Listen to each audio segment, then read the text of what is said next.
Jeff Stearns, Connected Through Cars, and I'm very proud to present part one of George Wallish. George Wallish was the general manager of Rolls-Royce North America and the very first employee of Rolls-Royce when BMW bought the company. George has a very interesting background. He founded one of 10 legitimate concours in North America, whether it be Pebble Beach or Amelia Island or Audrain or his St. Michael's Concours. He started out washing cars at a Cadillac dealership. He kind of went off path, working for IBM a long time, struggled a little at Chrysler, was with BMW when Ultimate Driving Machine tagline got released by the ad agency, and eventually is running Rolls-Royce for North America. Very interesting, and you're going to want to listen all the way to how he worked around the time when VW and BMW were trying to separate Rolls and Bentley, and Rolls-Royce was trying to put their product pipeline orders together, yet couldn't market, yet couldn't use the name, and the secret rooms that they showed to customers. Please subscribe below. Please comment. Hope you enjoy. I was called over to Germany. And when that happens, you're never quite sure if it's good or bad. It's usually bad. He picked me up at the hotel in the morning in a Rolls-Royce. Only 17% of the people had even heard of the brand BMW? Yes, or that it was a car. Okay, or that it was a car. It was an ad agency in New York City called Ammirati and Puris. And they came out with the tagline, the ultimate driving machine. When Lexus and Infiniti came out, everyone underestimated. They came up with an ad. It said, in Japan, they have a wonderful name for Lexus. It's called Toyota. Jeff Stearns, Connected Through Cars. If they're bigwigs, we'll have them on the show. And yes, we'll talk about cars and everything else. Here he is now, Jeff Stearns. So, George, I can't tell you how excited I was to get together, knowing that we were getting together today. I mean, it was like seeing an exciting old friend or relative. You know, me too, Jeff, except I'm waiting to meet this interesting guy that you're going to interview. For those of you that have been watching a few of these videos, you notice I'm normally in a t-shirt, but it's George today. So my ex-Rolls-Royce general manager, I've got my Rolls-Royce. How many carats silver is that, George? I have no idea. Do they even have carats in silver? I don't know, but I'm wearing it for you. And then in the comments, if you're watching this on video, I'd like you to put on a scale of, say, 9 to 10, how good I look today. And then if you're only listening on audio, you can comment how good I sound like I look in this. You do have a good voice for radio. And I've heard also that you have a good face for radio. Yeah, well, yeah, the face for radio. For sure. And welcome to Jeff Stearns, Connected Through Cars. I'm here with George Wallish. My relationship with George started when he was general manager of Rolls-Royce. And if I recall, you were the first employee in Rolls-Royce through BMW, right? You were the Rolls-Royce team of one. You were the general manager over nobody. That's absolutely correct. Just like my role now, I sell chat software and services to car dealers. And I remember when I started with Car Chat 24 9 years ago, I was VP of sales over nobody. But fill us in a little on that, if you don't mind. Yeah, I mean, I was called over to Germany. And when that happens, you're never quite sure if it's good or bad. It's usually bad. He picked me up at the hotel in the morning in a Rolls-Royce. And it wasn't Phantom, it was a Silver Surf. So I thought, oh, this is pretty cool. And we're going around Munich in the morning, rush hour. All these people looking like, I wonder who that is. You know, because it's quite unique to see a Rolls-Royce in Munich. I mean, the streets are so narrow and the cars are so big, and they're a lot of money. So anyway, he asked me if I was interested, and I said, absolutely. He said, well, come on, now we're going to go to another place, and I'm going to show you the car. So they had a it was more than a pre-production car. It was a plastic car. It didn't have an engine or a drivetrain, but it looked just like a real car. It was such a wow moment, seeing the Phantom for the first time. I mean, it was so big, it had such a presence, it was in your face. And it reminded me of one of the times something like that happened, and I was about 10 years old. And my next door neighbor was a sales manager at a Cadillac store in Pennsylvania, where I lived. And he knew I loved cars, and he'd take me over on Saturday at the dealership to wash cars. And that's really how I got started in the business. So he said, "Come here, I want to show you something." It was 1959. And there was a brand new 1959 four-door Fleetwood, the one with the bullet tail lights and the fins. And it looked like a spaceship. I mean, it's made an indelible mark on my brain. I mean, I just had never had an experience like that until I saw the Phantom for the first time. So long story short, we got together. I was the first employee in North America. I started in 2000, and my job was to put the internal organization together and the external organization together. At the time, there were 41 Rolls-Royce dealers in the country, and I visited each one of them.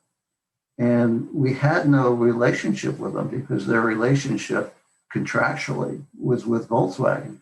So it was really like interviewing the dealers. And I think that's the first time I met you at Dimmitt. Traveled to every one of the 41 dealers, reduced it to 29.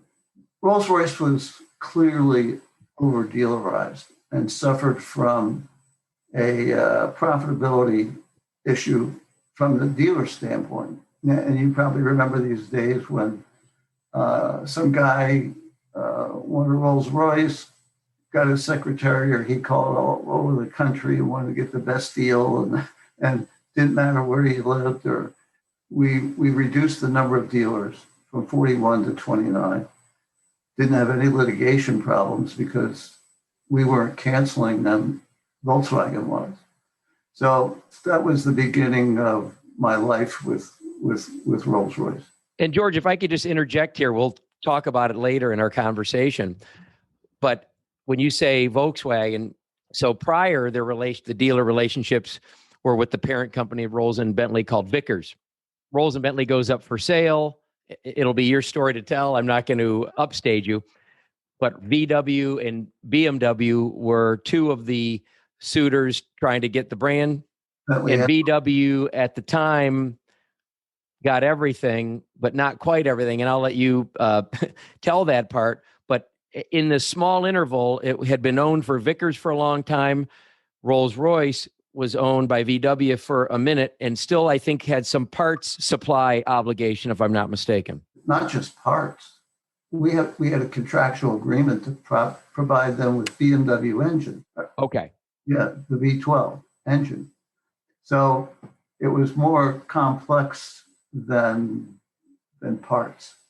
And they couldn't make cars without the engines.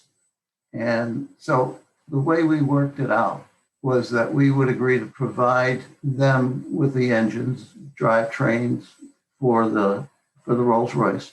And BMW during that period was building a factory. So we really didn't have a car to launch, and they didn't have an engine without BMW. So it all worked out. So were you supplying the W12 for the Continental? No, the BMW engine up until the plant opened.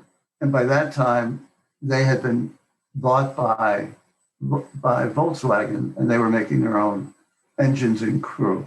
What engines was BMW supplying to, I'm assuming, Bentley, because VW owned Bentley? The Azure and the Continental was the V12.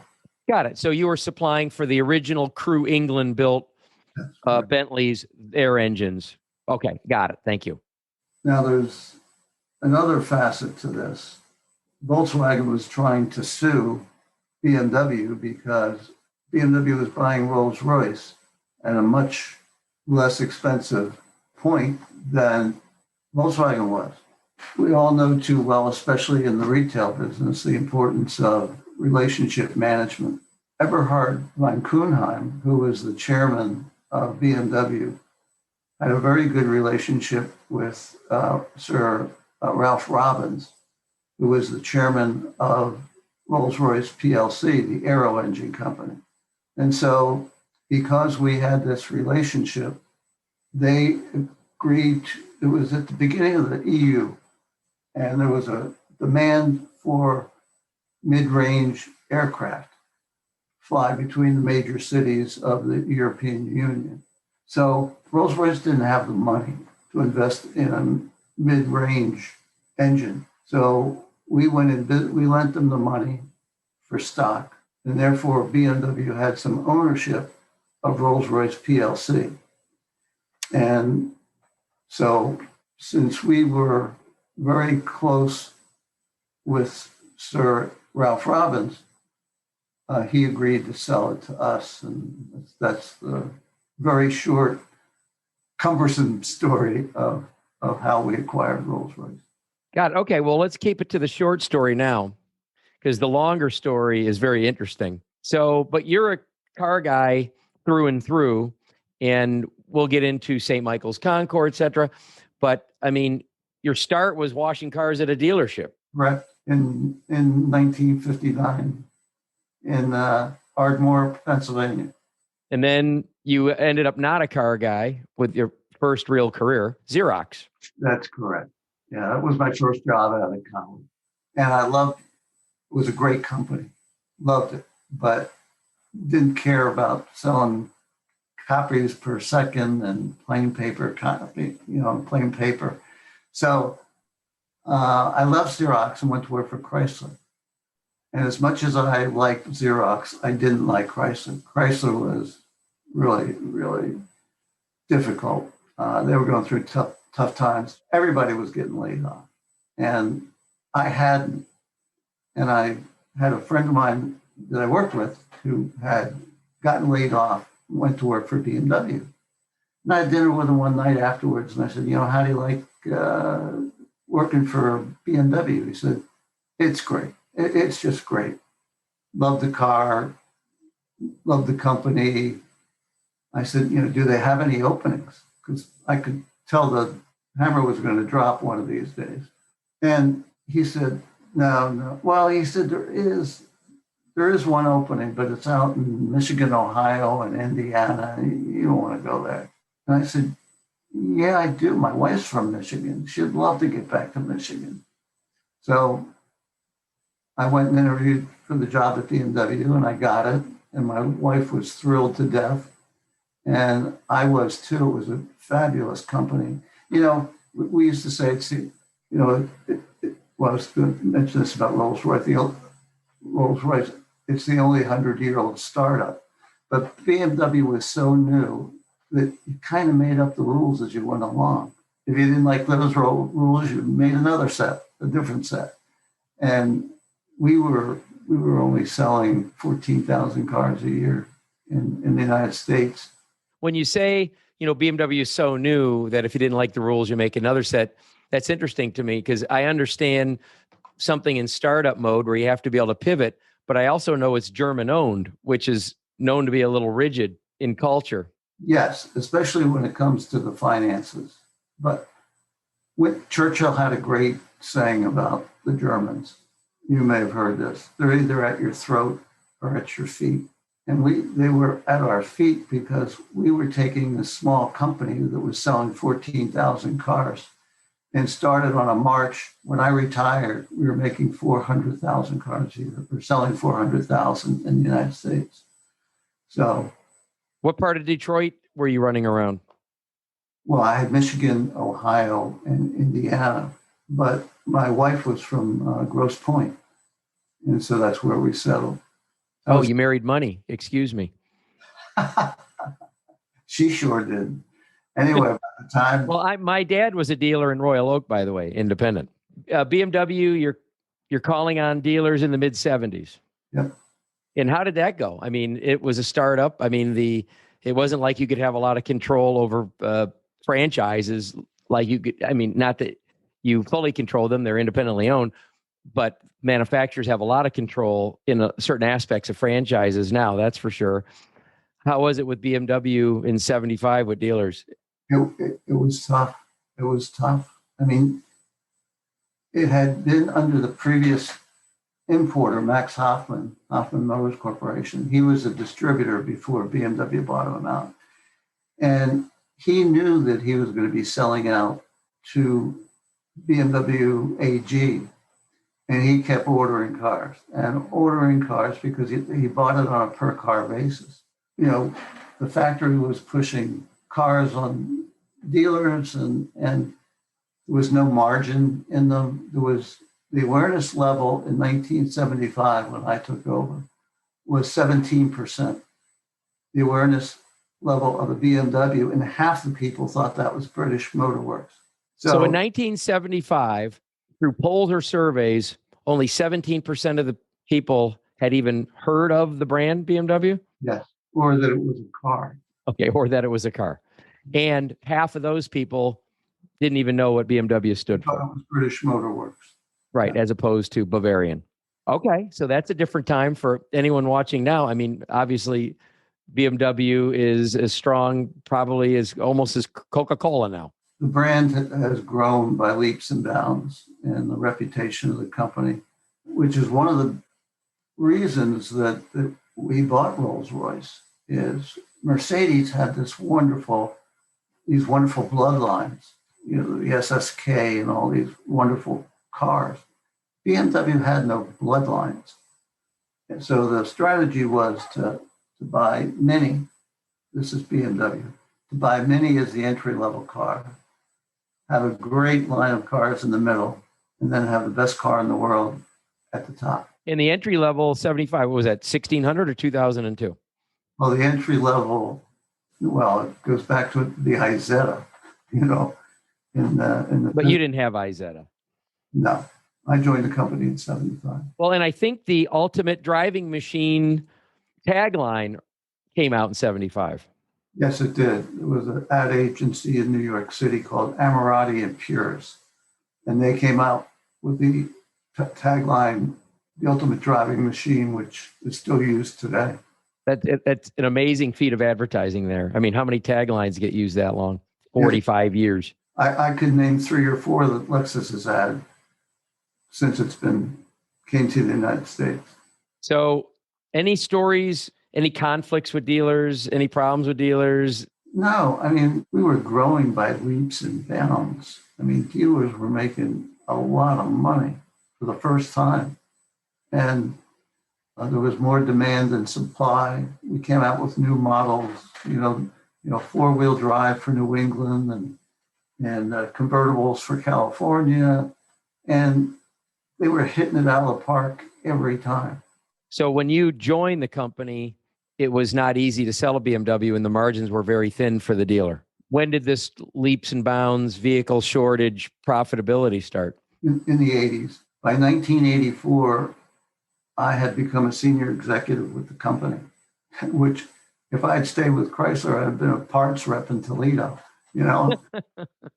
So now you're a senior exec with BMW by the mid 80s, and you were over how much of the United States?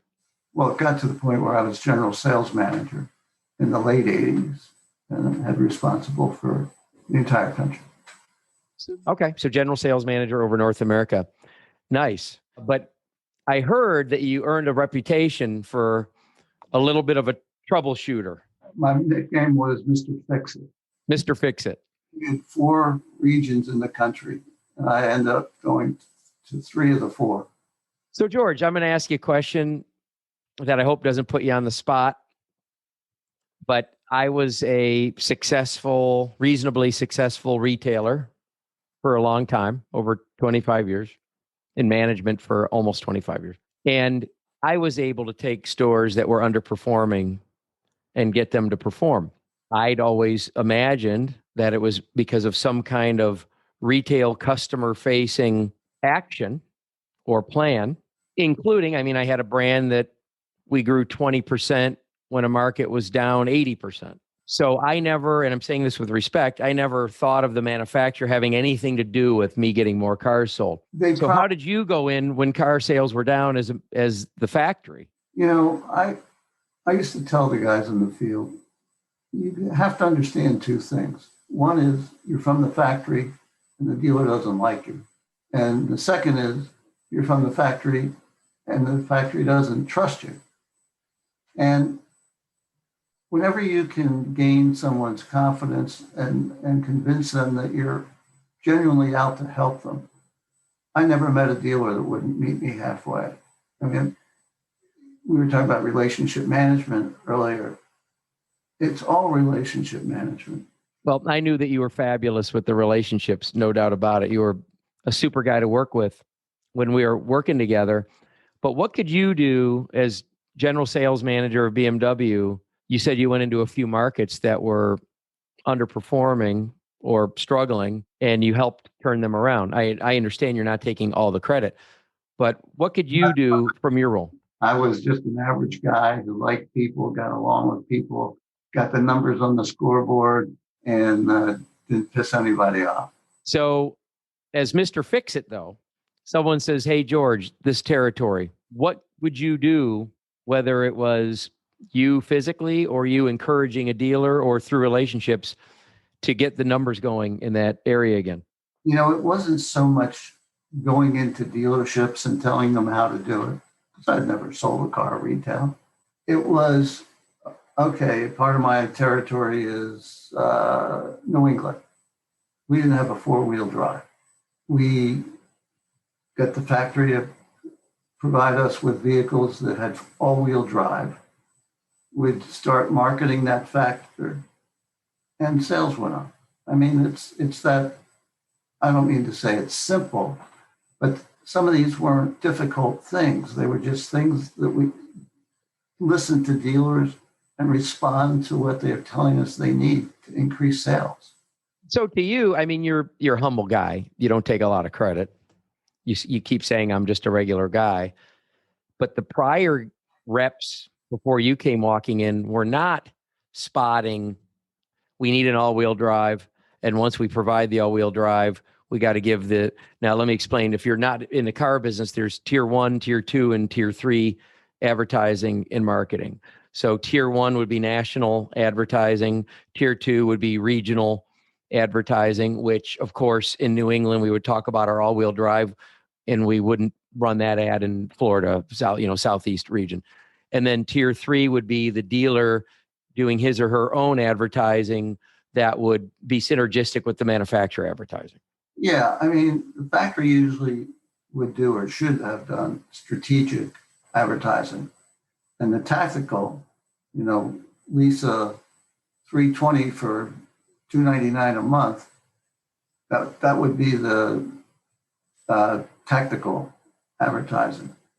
I remember when Lexus, and the other thing is that, which BMW did, and it was fabulous, they empowered us to do the job. And when Lexus and Infiniti came out, everyone underestimated Lexus and Infiniti. Oh, they're never going to compete with Mercedes and BMW. Yeah, how is Toyota and Nissan going to have a luxury brand? Yeah, exactly. Well, they ate our lunch, Lexus and Infiniti. And I got with our advertising agency in LA. Each region was allowed to select their own advertising agency. They came up with an ad. It said, in Japan, they have a wonderful name for Lexus. It's called Toyota, and they have Toyota phonetically spelled. You never saw that on the East Coast because that was something we did on the West Coast. And the head of marketing called me one day and said, you can't do this. That's not the kind of work we do. And I said, well, it's working. There was another ad about pulling up to the country club in your Toyota. I don't know if I answered your question, but we tried to listen to the market. We were empowered to adapt to the market. Sales work. I mean, your sales for BMW probably increased so much when the convertible came out. But you yourself, you are a car nut. You've had a few interesting cars. I did. You mind sharing? No, I mean, the listener or the watcher might be interested in this factory exec that might just be doing it for the money. I mean, after all, he did work for Xerox for 20 whatever years. Is he really a car guy? as I told you, my first job was washing cars in the Cadillac store. And I lived in a very middle class neighborhood growing up. I mean, nobody drove a Cadillac. I mean, it was just, and I'd hang out next door every night when the sales manager came home to see what he was driving. So the first car I bought when I started making a little money and had some excess spendable income is I bought a 1937 Cadillac Fleetwood from a dealer out in Danville, California, Blackhawk. I don't know if you're familiar. I know Blackhawk, and a gorgeous car. So I bought the car and loved it. The next one was a 48 Packard convertible. I bought it when I was living in Chicago. It's a low mileage original car that I bought out of Idaho. So I ended up selling that car. I was living in Chicago to Mike Ditka. For those of your listeners who don't know, he was the coach of the Chicago Bears. The Bears. He bought that car from me. Now, did you know Mike Ditka and he knew the car, or did you just run an ad and he happened to be the guy that answered it? I knew somebody that knew him. And let's see, the next one was a 65 Silver Cloud 3. And this time I was working for Rolls-Royce, and I thought, I got to get a Rolls-Royce. I had a 65 Silver Cloud 3. Then I bought a Corniche. I had 2 Spurs. I didn't have all these cars at the same time. I would buy one and flip one. You didn't lose your love affair with Cadillac. Didn't you end up with a DeVille? My last car I just sold last year, I had a 70 DeVille convertible. Last year, the DeVille convertible. Now that's a little bit more my era. I mean, I was 5 years old in 1970. Jeez. Sorry. I graduated from college in 71. Look, just because my hair was just as white as yours when we met doesn't mean that we're the same.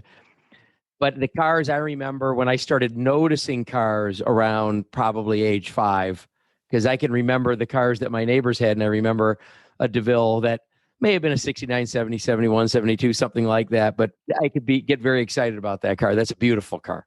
Yeah. You know, when I was a kid in the 70s, that's when Cadillac was a Cadillac. More in the 60s. That's when Cadillac was a Cadillac.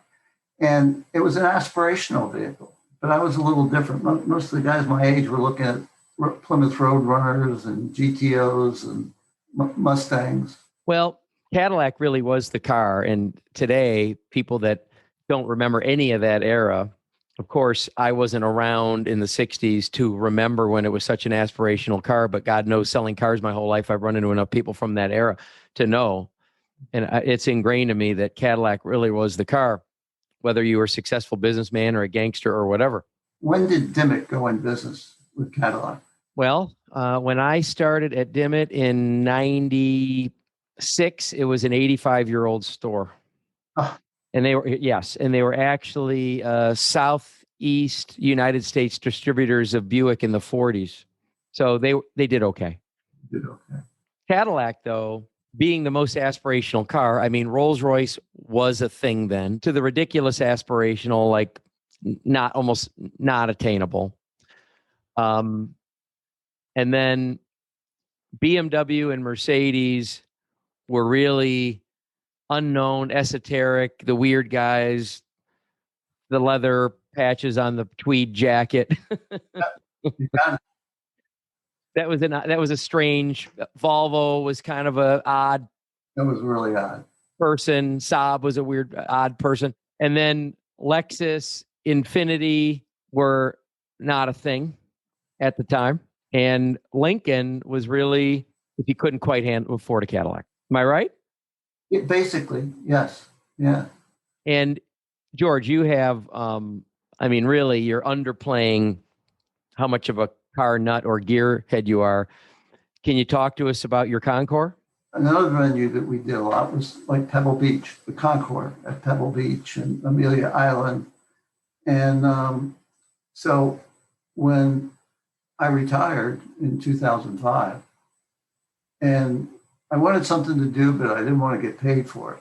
So where I live now on the eastern shore of Maryland, there was the closest CONCOUR to the north was outside Philadelphia. The closest one to the south was Hilton Head. So there were no CONCOUR events. Myself and a bunch of other guys created one, and it would have been the 13th year, but we canceled. And it's been very successful. We raised well over $500,000 for charities during that time, and it was fun. You get called to Germany, you don't know why. It's never good news. Normally, if you get called to Germany, it's good news. They offer you the position to head up and organize and put the structure in for Rolls-Royce North America. So who are you reporting to? Howard Mosier in the UK. My contract was with Munich, but I reported to Howard Mosier. You know Howard? Yes, and if I recall, he was a Land Rover prior. Right. I reported to him in the UK. That's a big name. Did you get to know him at all? Yeah. He actually worked for me for a while when he was managing Land Rover in the United States. Because the period that BMW owned Land Rover. That's correct. And he reported to you. In a sense, yeah. I never played that card, but yeah. Well, okay. Well, that's saying something right there. So let me lay out the structure. Before Rolls-Royce went up for sale by Vickers, and before VW and BMW ended up buying whatever pieces they bought, they were all built in, going back a million years, Derby and Boston, but they were built in a town called Crewe, England. That's correct. And as a matter of fact, the fellow that I have helping me edit these podcast videos in audio is a music producer outside of Crewe, England, that I'm sending all this to. However we met, an interesting way that we met. I got to give him credit. Hopefully he'll do a good job and make us both look good. But when they split and VW ended up with Bentley, they stayed at Crewe and put a lot of investment in the Crewe plant. Yeah, but still, you had a factory full of people who weren't trained to have such attention to detail. You had a lot of people who spent their whole life managing failure. And I don't say that disrespectfully. I mean, that's the way they were. That was the culture of the company, and that's the way they were brought up. And BMW thought it might be a good idea to take Tony Gott and make him the head of Rolls-Royce, reporting to Karl-Heinz Kopfel. It didn't take long to realize that they just didn't get it culturally in terms of what they were producing. So it's a lot easier to start a new culture than try to bend a very established culture. We went down to the Southamptons of England and hired craftsmen who built boats by hand and people who we could train ourselves. I don't think we brought anyone from Crewe. And to the listener, let me explain. George is saying attention to detail, and you're thinking, well, my God, they were building Rolls and Bentleys before. They were building cars with the most unbelievable wood in the world and the most unbelievable hide, leather in the world and the most unbelievable hand-painted finishes in the world and some beautiful design. But you would think. Well, I would get them to the showroom brand new. When I got in the business, a Bentley Brooklyns was, if I recall, $180-ish. A Spur was $210-ish. The Continental R's and T's were towards 300, and Azure was low to mid threes, etc. And we had them leaking in the showroom. And God rest his soul, Rodney Moore. Did you know Rodney? I don't. Rodney Moore was the Rolls and Bentley rep prior to the sale. Scottish guy, funny, unbelievable. I mean, if he was alive, everyone misses him. But he used to say, when I'd say Rodney, because I was in a Cadillac Land Rover dealer. So, of course, I was used to a little bit of gremlins with Land Rover, English, but I'd say, Rodney, I got these brand new cars with a couple $100,000 window or $300,000 window with a cookie sheet under them into the showroom. And he goes, that's not a leak. That's internal and external lubrication, like aircraft. And of course, the cars never broke. They just ceased forward motion. But I mean, I've seen Bentleys when I went around to the show that it overspray on different parts of the body. Yes. Yeah. I mean, I remember a red Bentley Azure got off the truck, and the technician who was getting it prepared for a new car sale, taking all the plastic off it, doing all the adjustments, doing the fluids, all that business, showed me that the entire underside of the car was red. The Cosmoline was painted red, and he was worried that it was damaged, and it was a port repair. So for those of you not in the car business, a port repair means that a car comes in on the boat and arrives in New Jersey or North Carolina or Newport, California, wherever it arrives, and it got damaged coming off the boat or going on the boat, and they perform they perform repairs on new cars. And if it's under a certain percent of window sticker, it doesn't even have to be disclosed. And that could actually even be a domestic car that got transport damage under a certain amount of MSRP percent. I'm not sure, 3%. I don't remember. Then they can repair it, and it would be fine work. It would be factory spec repair. But I've seen them with painted headlights and taillights. I'm sure you've seen that. I've seen the VIN plate completely painted. I've seen that in Ferrari too, and underneath the car. But one thing I got to give VW when Germany got involved with Bentley Continental is they were not leaking. But we still had to overcome that prior reputation. And it took a while for us to do that. And even though BMW was behind it, it took a while to overcome that. And you've done an unbelievable job overcoming it. And do you mind sharing a little, if you remember? Too bad we didn't have. What was your designer's name? Merrick Georgievich. Do you ever stay in contact with Merrick or know what's going on with him? Just at Christmas, I do. I've stayed in touch with him because Merrick and I did the closed rooms together. Yes, and we're going to talk. I want to talk, if you'll let me. Can we talk about the closed room? Sure. Okay. I always felt we were in a fight with our hands tied behind our back because according to our agreement with Volkswagen, we couldn't use the name Rolls-Royce. We couldn't market it. We couldn't until the car was finished and we made the official transfer. We couldn't use the name Rolls-Royce. So we were trying to figure out how are we going to build an order bank so we can hit the ground running when we introduce the Phantom. So we picked three of the biggest markets in the country, which was Los Angeles, Palm Beach, South Florida, and New York. So we went to a very unlikely spot, didn't look anything like anything. These were warehouses. I mean, we didn't have a sign out front. It was totally secure and no one knew what was in the building. And we allowed salespeople like yourself to bring a client. They had to sign a confidentiality agreement. They couldn't take any pictures. And we would show them, it wasn't even a pre-production car.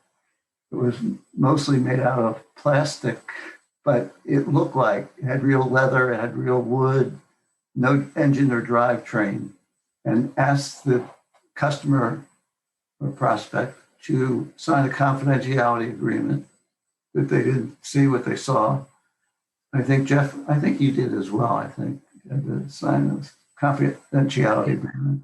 I'm sure I broke it like I do everything, but yeah. That's why they make rules, to break them. So we wrote 400 or 500 orders during that period that we weren't even allowed to use the name, which was more than our first year's production. Do you mind if I explain a little more? No.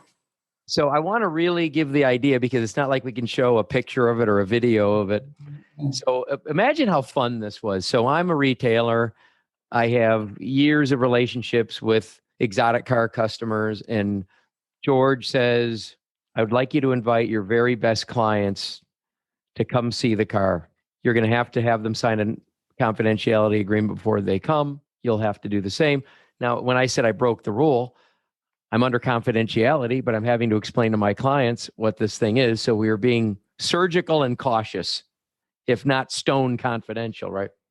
And so now we're calling, and if any of my old clients are watching this and you weren't invited, it doesn't mean that I didn't love you. We were only allowed to invite a certain number, and we tried to pair it up with who we thought would be most likely either to buy one or give input because they were like heavy Rolls-Royce nut. I was lucky because I developed a relationship with a private airport over at St. Pete Clearwater Airport, a dear friend named Steve Fox who owns Clearwater Aviation over there. And I was getting flying lessons from him. So when I needed to go to one of these events, a meeting down there or Naples, whatever, and we were driving or not driving, I was flying, but needing to go all the time, he would put me down for a lesson, which would enable him to sell me the flight a lot cheaper. So I'd make it a flying lesson with a pilot. I'd be in the back or whatever. And we would take either a twin Baron aircraft or if depending on how many, if just one of us went or a couple of us went, or even a Cessna single engine, which would be what I'd be getting the lesson on, and fly down, which would probably be 45 minutes. But we'd meet the customer from wherever they were because our customers were never local. And we're driving into, may make you wonder if it wasn't legit, am I being set up to get robbed? Because it was in a commercial warehouse area. It looked like a warehouse. Yeah, it was a warehouse. Yeah. And like, is this the address? And remember, this is the Rolls-Royce customer, and this is a manufacturer sponsored event.